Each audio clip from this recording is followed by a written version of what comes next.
Please होने की ज़रूरत नहीं है, पढ़ाई करो, हो जाएगी चीज़ें। ठीक, आपके पास सिर्फ 3 महीने और इन 3 महीने में आपको पूरा का पूरा सिलेबस कवर करना है। 95% भी स्कोर कर सकते हैं अगर आप बहुत अच्छे से मेहनत करते हैं तो। ठीक, जो बच्चे स्टार्टिंग से ही पढ़ाई कर रहे हैं, स्टार्टिंग से ही सिलेबस को समझ रहे हैं, उनसे आपको दुगना मेहनत करना पड़ेगा। Hello guys, welcome back to my new YouTube video. इस वीडियो में बात करने वाली हूँ class 10 and class 12 board exam students के लिए। ये जो वीडियो है वो कोई भी बोर्ड का बच्चा देख सकता है, या वो यूपी बोर्ड का, बिहार बोर्ड का, या फिर एनी बोर्ड का बच्चा है, सीबीएसई का, वो भी देख सकता है। ठीक है, ये वीडियो इसलिए मैंने बनाया है कि अभी तक बहुत सारे ऐसे बच्चे हैं जिन्होंने अपनी पढ़ाई स्टार्ट नहीं करी है। हालांकि आपके पास सिर्फ और सिर्फ गिन के 3 महीने बचे हैं। सितंबर, अक्टूबर एंड नवंबर, दिसंबर जनवरी कंप्लीट रिवीजन होता है और कंप्लीट आपका प्री बोर्ड चलता है। ठीक है, तो आपको दिसंबर जनवरी को काउंट नहीं कर, और फरवरी के मिड से आपका एग्ज़ाम स्टार्ट हो जाएगा। ठीक है, तो फरवरी तो हटा ही दो, क्योंकि बच्चों के दिमाग में मैं बोलूँ कि जनवरी तक आपके पास टाइम में जी नहीं, क्योंकि प्रेशर इतना ज़्यादा होता है कि आप हैंडल नहीं कर पाएंगे, तो सिलेबस कहाँ से कंप्लीट कर पाएंगे। ठीक है,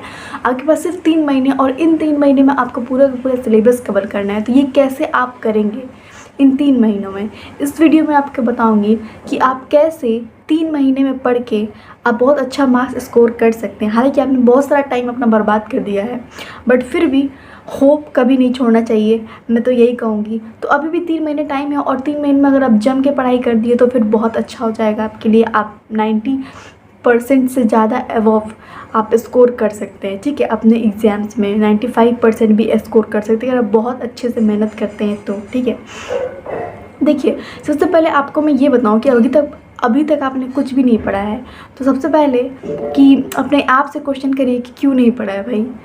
हाँ, जब पता चला कि आप बोर्ड एग्ज़ाम में आ गए हैं तो आपको पढ़ना चाहिए था कि नहीं पढ़ना चाहिए था।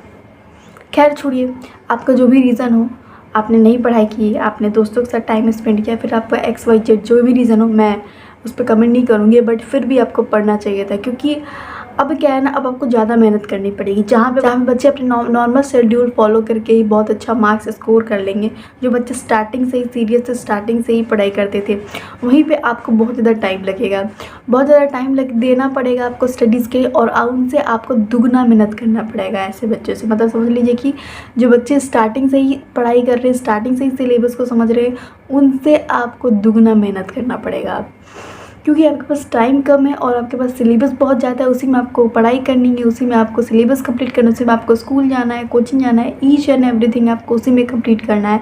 तो आपके लिए बहुत ज़्यादा टफ होने वाला है। सबसे पहले कि दीदी हमें समझ नहीं आ रहा था, अब हम स्टार्ट कहाँ से करें, क्या करें। सबसे पहले तो मैं इस वीडियो में बताऊँगी आप स्टार्ट करो कहाँ से। ठीक है, सबसे पहले आपका मैथ्स, अगर जिन बच्चों ने लिए, जो बच्चे PCM लिए हैं या PCMB लिए हैं, जो बच्चे मतलब फिजिक्स केमिस्ट्री मैथ्स लिए हैं, जो बच्चे फिजिक्स केमिस्ट्री बायोलॉजी लिए हैं, ठीक है, उन लोगों के लिए बता दो आपके लिए बहुत ज़्यादा टफ होने वाला है, क्योंकि फिजिक्स भी आसान नहीं है और केमिस्ट्री भी आसान नहीं है और मैथ्स भी आसान नहीं है।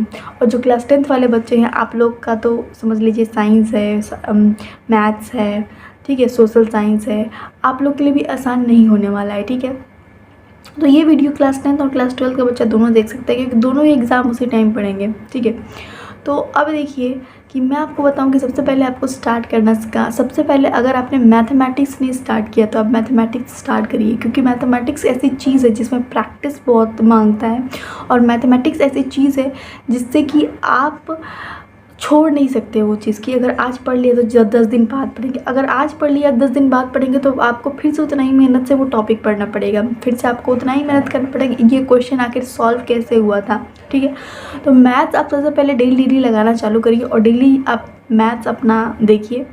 और बहुत अच्छे टीचर्स हैं, अगर आपको कुछ स्कूल कोचिंग में नहीं समझ में आता तो आप यूट्यूब के लेक्चर देख सकते हैं, बहुत अच्छे टीचर्स हैं। मैंने अपने चैनल पे अपलोड भी किया है कौन से बेस्ट टीचर्स हैं जिनसे मैंने पढ़ाई किया था, आप भी उनसे कर सकते हैं। ठीक है, तो देखिए आप वो सारी चीज़ें, मैथ से स्टार्ट करिए। आप एक टाइम टेबल बना लीजिए और अपना एक शेड्यूल सिलेबस अपने लिख के कहीं टांग दीजिए, साइंस का, सोशल साइंस का, फिजिक्स केमिस्ट्री का, जो बच्चे 12th के हैं फिजिक्स केमिस्ट्री के, ऐसे आप बांध के टांग दीजिए कहीं पे, और उस हिसाब से अपना पढ़ाई स्टार्ट करिए। और डेली आपको कम से कम स्कूल और कोचिंग के अलावा कम से कम 4 घंटे 5 घंटे देने पड़ेंगे, अब तब जाके आपका सिलेबस कंप्लीट हो पाएगा। मैंने कहा ना आपको दुगना मेहनत करना पड़ेगा, तो दुगना मेहनत आपको करना पड़ेगा। अगर आप स्कोर करना चाहते हो 95%, तो आपको दुगना मेहनत करना पड़ेगा। ठीक है, अब मैं बात करूँ कि उसके बाद से दीदी और सारे पेपर्स का क्या करें, और सारे हमारे से जो सब्जेक्ट है उनका क्या करें। तो उन तक देखो जो साइंस वाला चीज़ें हैं उनको तो आपको लेके चलना। आप 1 शॉट वीडियो देखो, कोई भी कंप्लीट चैप्टर स्टार्ट करने से पहले आप 1 शॉट वीडियो देखो। फिर उसके बाद से आप नोट्स पढ़ो कोचिंग के और स्कूल के, जो भी आपके नोट्स जो भी समझ में आता है वो नोट्स पढ़ो। स्कूल का नोट्स नहीं समझ में आता तो कोचिंग का नोट्स पढ़ो, कोचिंग का नहीं समझ आता स्कूल का पढ़ो। दोनों ही नहीं समझ में आता है तो वीडियो लेक्चर्स देखो, खुद के नोट्स कंप्लीट बना लो, ठीक है। लेकिन थोड़ा सा मेहनत लगेगा, लेकिन खुद के नोट्स अगर बनाओगे तो फिर वो भी सही रहेगा। लेकिन अगर समझ में आता है स्कूल और कोचिंग का नोट्स से समझ में आता है चीज़ें तो इट्स ओके फाइन, वही पढ़ो, ठीक है। अब मैं बताऊं कि आपको फिजिक्स केमिस्ट्री में क्या करना है। फिजिक्स केमिस्ट्री में वो ये करना है कि चैप्टर खोलना है, जो क्लास 12 वाले बच्चे हैं आपको सिलेबस देखना है, चैप्टर खोलना है और आपको 1 शॉट वीडियो देखना है। उसके अलावा आपको बुक के क्वेश्चंस देखने हैं और नोट्स पढ़ने हैं आपको स्कूल और कोचिंग के, ठीक है। उसके बाद से बताऊँ कि दीदी इंग्लिश अभी लेके चले कि नहीं। हाँ ठीक है, इंग्लिश के लिए ये कह सकती हूँ कि इंग्लिश अभी मेजर जो टफ़ सब्जेक्ट है, जो बहुत मतलब ज़्यादा टफ़ सब्जेक्ट है, वो तो आपका साइंस, सोशल साइंस, मैथ्स हो गया, ये सारी चीज़ें हैं। और क्लास 12 वाले बच्चों का फिजिक्स केमिस्ट्री बायोलॉजी जो है और मैथ्स जो है वो टफ़ सब्जेक्ट है। तो अभी आप उसको कोशिश करो कंप्लीट करने की जल्द से जल्द। और जो इंग्लिश हिंदी है, ठीक है, आप उसको क्या करो, आप आने वाले आप उसको दिसंबर से भी कंप्लीट कर सकते हो। डेली एक चैप्टर करके आप कंप्लीट कर सकते हो। आप रिवीजन करो, ये सारी चीज़ों का इंग्लिश पढ़ते रहो, ठीक है। जनवरी और दिसंबर में, तब तक के लिए आप ये टारगेट रखो कि हाँ आपको फिजिक्स केमिस्ट्री मैथ्स बायोलॉजी इधर कंप्लीट कर लेना है। और क्लास 10 वाले बच्चे हैं, आपको ये टारगेट करना है कि साइंस, सोशल साइंस और मैथमेटिक्स आपको एटलीस्ट भी इधर कंप्लीट कर लेनी है। बाकी के जो चैप्टर्स बचेंगे, बाकी के जो सब्जेक्ट्स बचेंगे, जैसे कि इंग्लिश हिंदी जो होंगे, ठीक है, वो आप दिसंबर जनवरी में कंप्लीट कर सकते हो। डेली के चैप्टर आप कर सकते हो, डेली 2 चैप्टर भी कर सकते हो। इंग्लिश के तो छोटे छोटे चैप्टर्स होते हैं, ज़्यादा टफ तो नहीं होता नहीं है, तो आप उधर कंप्लीट कर सकते हो।